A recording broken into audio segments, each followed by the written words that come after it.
Welcome everybody to Randomjeanc Reviews, Randomjeanc Evolved, where I cursed humanity with the shits. Suppression.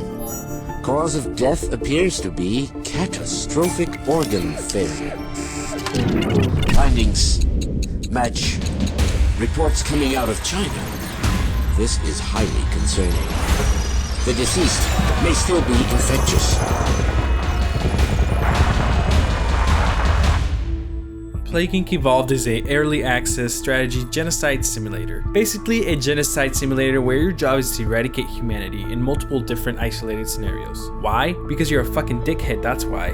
Nah, I'm just kidding. I have no idea why, but because you are the disease, maybe? As Randomjeanc Evolved is an early access game, I will have to be somewhat more lenient, although you peeps haven't seen me give nothing other than insta-buys, so you can't even imagine me giving this none other than essentially 9 out of 10. But you are wrong. You could think of Randomjeanc Evolved as a sequel over the original. The original actually is just a mobile game titled Randomjeanc, which was released May 26, 2012 for iOS and October 4th for Android. Randomjeanc Evolved was released, or I should say, available to play for early access on February 20th, 2014. There really isn't much of a story to talk about besides the intro of a scientist performing an autopsy and finding the cause of death for patient 0 in a somewhat cinematic opening, which he finds out is contagious and alerts his staff to lock down the facility. There isn't much of a story here, which is passable. I mean, in a game where your goal is to essentially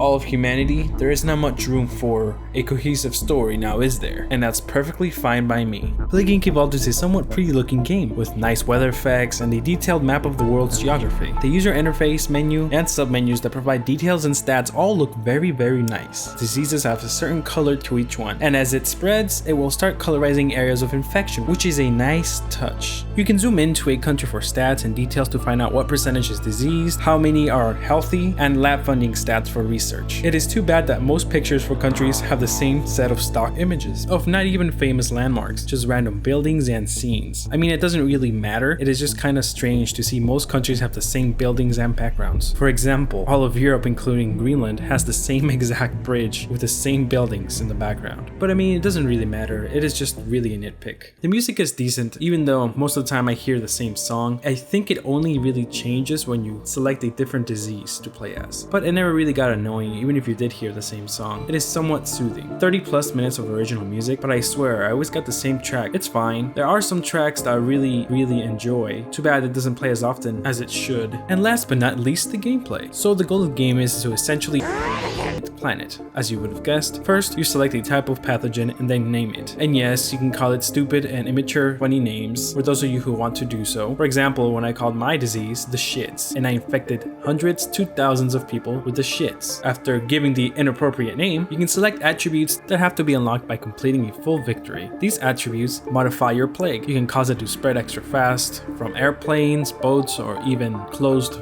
borders on land, to cause it to evolve faster and evolve free evolutionary traits, to even gaining more resource points from DNA bubbles popped as you spread or kill across the world. At first, you only have one type of disease available. Then as you complete a round with any pathogen at any difficulty, you unlock attributes and new diseases. Once you begin, you can select any country to start in. Your starting location is extremely important. For example, if you start in Greenland, your pathogen will gain bonuses in the cold. If you start in arid and dry areas, you gain bonuses in the heat. You may also have to take in mind how many harbors and airplanes that country has. The more you have, the higher chance you have to spread by those means, as long as you have the upgrades that allow you to first spread across those means. Once you select a country, you begin by infecting a random individual. As your disease spreads over time, which it will grant you DNA points to further evolve your strain. You can make your disease deadlier, which will attract attention from the infected countries, causing them to develop a cure faster, but keep in mind that kills also provide points. You don't want to be deadly too fast, otherwise the illness won't spread fast enough, thus killing all your infected too quickly. It is much safer to increase the spread of the disease and trying to make it the least detectable and lethal as possible, so you can spread all over the world unnoticed and then finally destroy everyone after everyone is infected. it. This works almost too well, with most of the wins taken just with this strategy, spreading super slowly, de-evolve any free evolutions that might hinder your strategy and cause your disease to be too deadly. It is too easy sometimes, and if you try to go any other route, most of the time you will lose. If you don't follow this simple strategy, some pathogens will be nearly impossible to win due to this flaw. It makes the game boring if you have to do the same thing over and over and over again, reduces the strategy involved for victory. A lot of times it's going to involve waiting and waiting and waiting, and after a long wait, victory will ensure. That's not very fun when it comes to that. I don't think any game would be that fun if you won purely by waiting. What I really dig about the game though is that each pathogen has a unique ability. For example, one of them takes control of the host's brain, which you can then cause airplanes to fly to any country you wish and crash into it, causing a new infection to rise. There are some really amazing and fun strains to play as too, such as the zombie one, where you can cause the dead to rise and create a zombie army to fight and evolve to destroy the rest of the countries. It is really fun to do so, and it makes the game very different, and the way to play that scenario very unique. The gameplay switches completely, and it really brings out a fresh new perspective on the game. I just wish there were more of these variant diseases that completely change the game. Most of the time you will lose because the world would begin research on a cure too fast, and once the cure is released, it is too late. You are screwed. There are abilities to reduce the speed of research, and you can even check which countries are providing the best research, and that way you can try to take them out first. The menus do an excellent job at showing information and the stats of the world, your disease, and so on. If you fail to infect every country, closes its borders, all methods of transportation are pretty much done, unless you have a specific ability such as the fungus to spread at random countries at the cost of DNA points or so. If not, the game is over for you. Most of the time you have no real direct way of controlling how to spread your disease unless you had a few diseases that have such abilities that allow you to do so. The cool thing is there are more to do than just single player. Take on challenges and plenty of other content. There is even multiplayer planned, although it's still currently in development. And also there is a different and unique strain in the game named after the simian flu from the Rise of the Planet and Dawn of the Planet of the Apes series, despite it being somewhat of an advertisement. But it doesn't really matter because it is one of the most fun in the entire game, and also one of the most difficult, in my opinion. Much like the zombie one, you can create armies of apes to recruit and fight humans, establish camps, make them break out other apes from other facilities, and make them swim, ride horses, and many other more traits that pretty much offer so many different unique strategies to take. Overall, Plague Inc. is a great game. There aren't really many other games like this one out there. It offers a fun time with plenty of scenarios and replayability. I can certainly praise that. The game can be very addicting at first, and